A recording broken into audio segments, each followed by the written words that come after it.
If someone were to ask you, who is your greatest enemy? So I'm sure reflexively some would say this and this individual. Some people would refer to a family member. Unfortunately, sometimes we even speak about our own parents in that way. Someone who's hurt you deeply. I mean, there's all kinds of ways to define an enemy. In a more collective sense, communal, some will say racists, anti-Semites. For the Jewish people, Nazis, or others that hold such discriminatory perspectives. But the truth is, if you think about it, the greatest enemy has to be defined by the thing that blocks you and stops you more than anything else from achieving what you want to achieve. So how would you define that great enemy? So there's no doubt that it's within. And I'm going to submit here that the greatest enemy we have is fear. Fear. And why? Even though there can be many other things, people say illness or economic bankruptcy, losing a job, divorce, because those are all circumstances. They're all not positive events on their own. But fear is what undermines, demoralizes, and in so many other ways paralyzes us. And above all, it is insidious. It is silent. It works behind covers. Because you can't point to it. It's not like there's an enemy, define it, okay, I'm going to fight it. It works from within, and it undermines us in every possible way from achieving what we want to achieve in our lives. I would even say that it's impossible to estimate how much fear affects us, because so much of it is covered up by the fact that fear hides itself, so you don't even know. It's like one thing you know something is, you can identify it. But when you can't identify, when the darkness conceals itself, which is called a double darkness, to the point that you don't even know there's a problem, that's far more difficult to deal with, because your first awareness is half the cure. And that's why there's an expression, a double darkness, a darkness that conceals that it's dark. So you convince yourself everything is going well, and we all know that's one of the worst possible enemies in every given situation. So it's very difficult to estimate its effect and its impact that it exerts on our lives. But there's no question that it does. And it has many different expressions. It can be indecisiveness, it can be paralysis, it can be lack of commitment, second-guessing yourself, not even taking on projects because of the fear of failure or success for that matter. So there's many ways it expresses itself. And just give it a little thought, and you'll realize that it is at the root of so many issues. Now, why we have fear is obviously what we need to address. Because if you want to uproot it from its very core, from its root, we need to understand the why. But that it's a force, there's no doubt about it. I think about it myself, my own personal life, my own work. And some people say, hey, he seems like a fearless guy, takes on projects, is in the public eye, doesn't seem like anything phases him. Well, fear takes on different shapes. For some people, the fact that a person can behave courageously and actually do things that way doesn't mean they don't have doubts. It doesn't mean that they don't second guess. It doesn't mean that perhaps they have much more potential that they're not actualizing. So again, it takes on many different shapes, and I think about it all the time, because sometimes I say to myself, maybe I'm not even aware what's holding me back. And if there is something holding me back. Because remember, we start convincing ourselves, no, everything is great. What's the problem? Just you're forging ahead. So it'll take a little time for each of us to evaluate, but it's important to be honest with ourselves, especially if you want to grow. And one of the things with fear is it's not such an easy thing to acknowledge. Who wants to say, I'm fearful, I'm hesitant, I'm tentative? So, my friends, let's take the bull by the horns and enter face to face to one of these darkest elements in our lives. Now, where does fear come from? I think that's vital, because once you know where it comes from, it's easier to defang the enemy when you understand its roots. Now, is any child born fearful? In most cases, I would say no. There may be some anomaly, some aberration due to something that happened, some trauma. But generally speaking, we are naturally born not fearful. As a matter of fact, as children begin to explore, we have to watch them because they're not afraid of anything. Number one, they don't know that if you stick your finger into an electrical outlet, God forbid, it can cause a shock. So that's lack of awareness. But there's more than that. There's a certain free abandon. The only place they learn fear is from adults around them who say this is dangerous. Now, in some cases, that's important. You have to tell a child not to cross the street alone. And there are different dangers too that are lurking out there. However, the child on their own does not have anything that holds them back. So what's the question? What's the issue here? And the issue is self-consciousness. Not just a question of whether you're aware of certain things are dangerous or not. Obviously, there are things we have to avoid, and that's what we teach our children as well. But it's not a natural fear due to something that is inside of them. It's rather a prudent approach to be careful in life. And yes, of course, we all have certain natural, fire. It doesn't take much to learn that you don't put your hand in fire. A child will learn very quickly. And yet, they may not know that some things are dangerous or hot that you should stay away from. So that's what they need to learn. But we're not talking about those type of fears. Those are not fears. Those I would call caution. That's more what the person has to have, as I said, being prudent and careful in your life. Discretion may be the right word. The fears I'm talking about, the ones that are weaken us and cause us to feel that we're not confident. And part of that is self-consciousness, as I mentioned. Self-consciousness, what others are going to say. I'll be judged, I'll be criticized, I'll fail, I'll be laughed at, mocked. All these things contribute to fears. The contrast to fear would be when you feel comfortable, when you feel confident. You walk into a room and you don't know what people are going to be saying, but you feel that you're loved, you're going to be less fearful. You come into a situation where you know you have been criticized or invalidated, you're going to be more fearful. What is my father going to say? What is my mother going to say? What is my friend going to say? So you see, fear is an outgrowth, therefore, of self-consciousness and not having that confidence in yourself. So how does one cultivate the opposite of fear? You cultivate it by having an environment that is very reassuring, secure, safe, loving, nurturing, validating. As soon as you don't have that type of environment, you have the breeding ground of the forces that start creating fears in our lives. Now, we're not talking about a one-time critique or a one-time a person has been rejected. If it's ongoing, it starts building inside of you just a natural fear.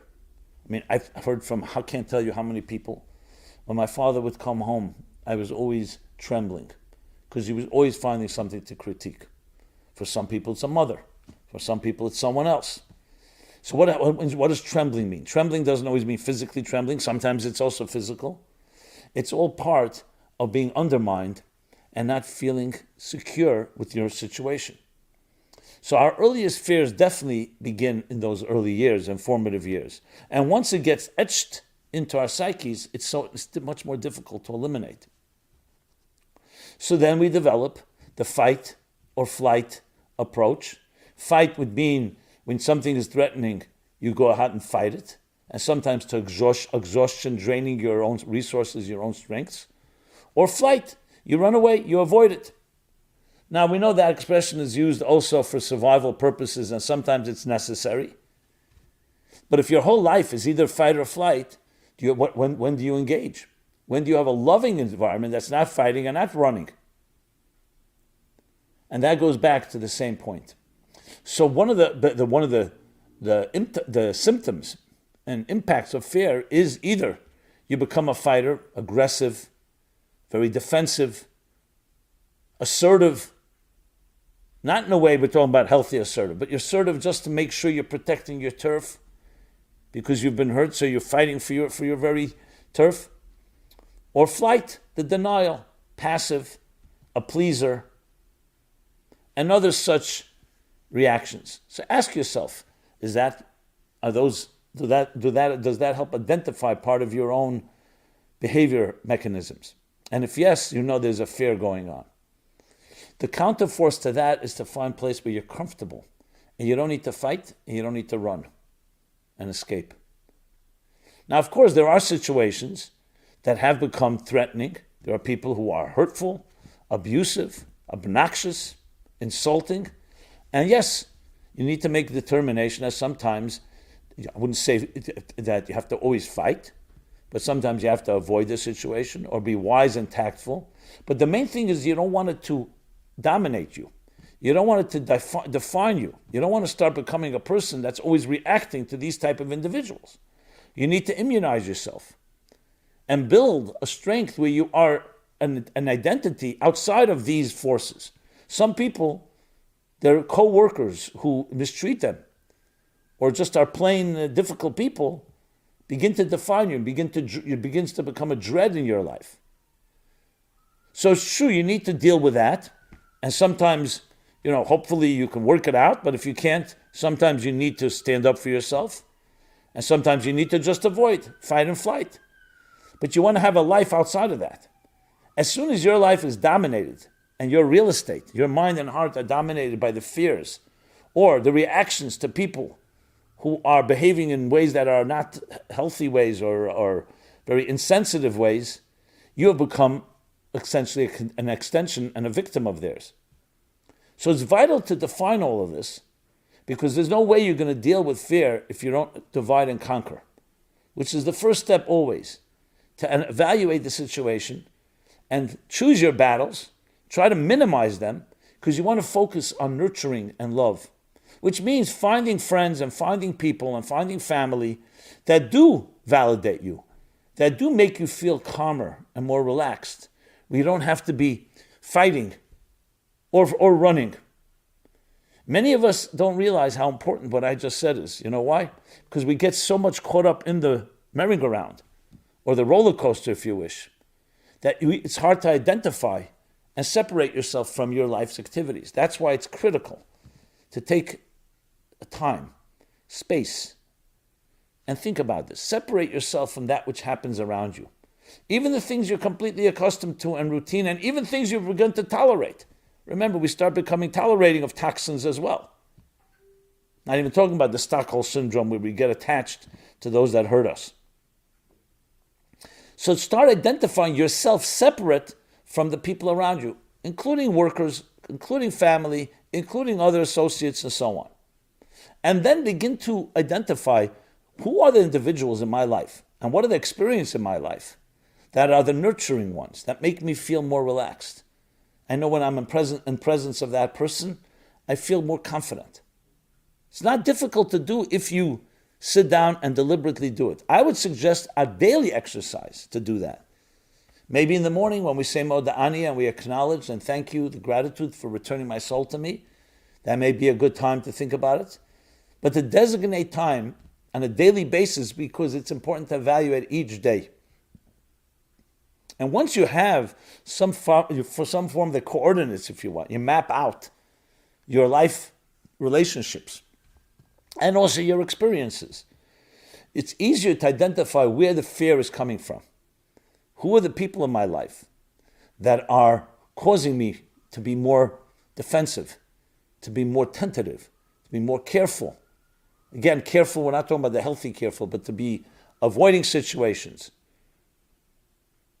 because of judgment and other things like that. I should have mentioned judgment earlier. Judgment is a big one, being judged by others, which is part of being criticized, being looked down at.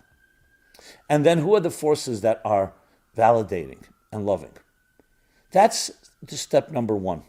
Step number two, and this goes a little deeper into the very force of fear, is how then do you actually build, besides what I just said, relationships and experiences, how do you build forces that allow you to access your inner strength the way you were when you were born? Before fears began to settle in, before they seeped in their insidious way like a cancer, undermining us and creating the situation we may be in right now? And the answer to that is ultimately you need to access a power greater than yourself. There's a beautiful story they tell about Rabbi Meir from Primishlan.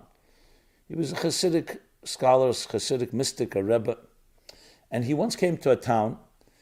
It was Friday afternoon, and he wanted to go to the ritual bath, the mikveh, but it was freezing cold in Russian cities, and the mikveh, this ritual bath, was situated at the bottom of a hill that was very slippery slopes in the icy winter. So people told him that we don't really go to the mikveh because it's dangerous. You can slip and fall. He was not a young man, but he insisted. There were two young people who saw that he's going to the mikveh, and they were very skeptical. How is he going to make it, this elderly man? And yet, he walked down the slopes and completely unscathed, came back smiling. Both of them followed him, and one of them slipped. He broke something. This one got sprained. So they went over to him Shabbos and they said, Rabbi Meir, we watched you go down the slopes and come back completely unaffected. Was it not slippery? He says, yes, it was slippery. However, it was slippery, but when you're tied above, you don't fall below. You know how powerful that expression is? Think about it. What is the above?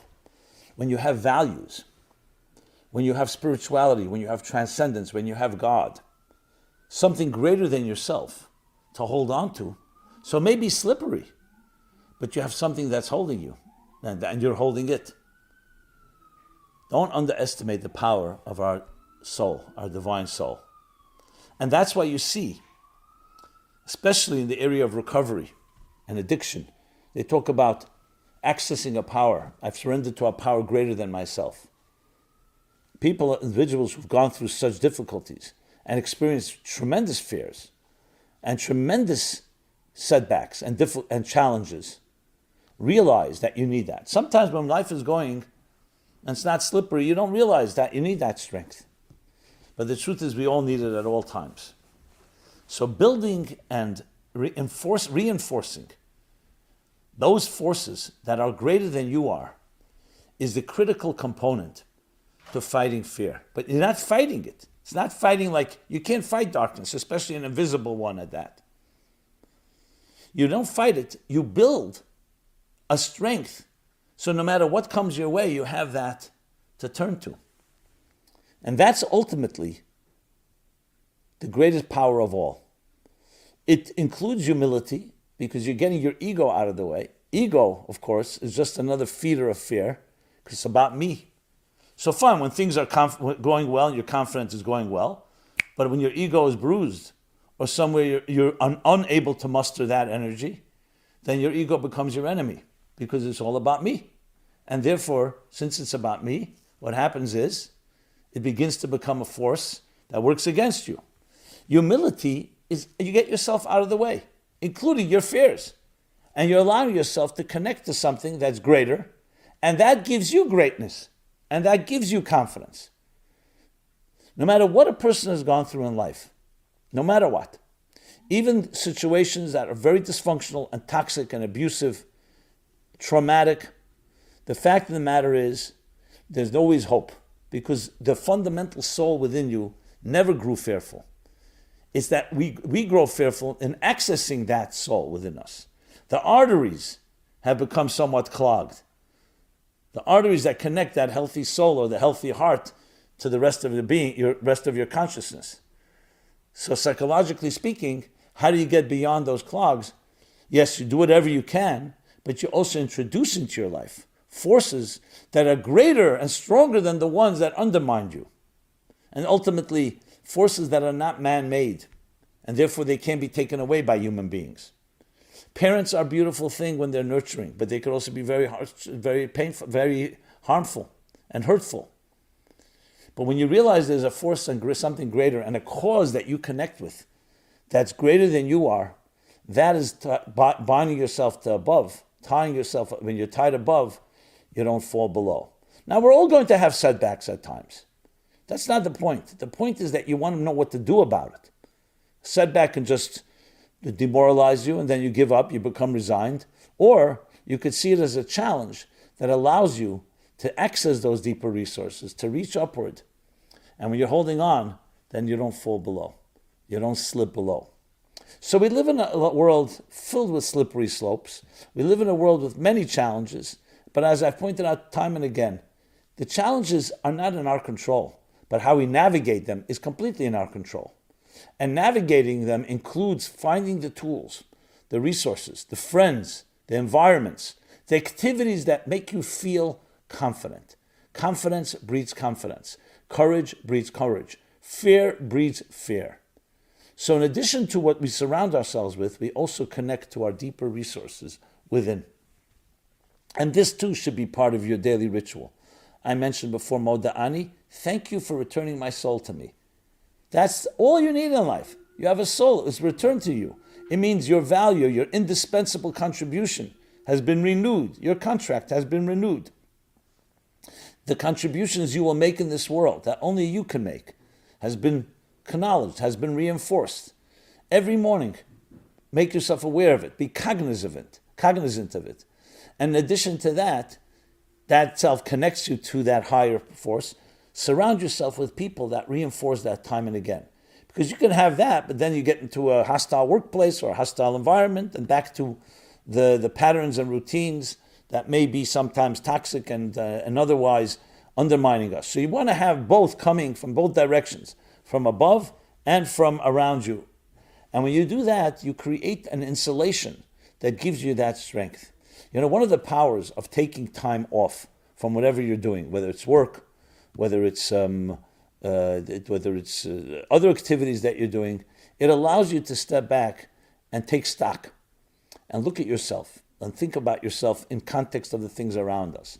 When you're in the rush hour and you're being prodded and pushed and directed and expectations and demands, what do you think happens? You become a product and a result of all of that. This again is in our control. So I hope this opens up some new opportunities that we can look at ourselves and in turn become stronger people connected to above, allowing yourself to access deeper resources that till now fear has not allowed you to access. Didn't even let you go there. It's like knowing you have a treasure, but you didn't even get there because you're fearful to make a move. And when you do, it does open up new horizons, new vistas, new possibilities. And be around people that dare to dare, which means to make a move. The greatest risk of all is not taking risk. And that comes, the strength to do that comes from that inner place, from that higher place, and from people around us that reinforce that.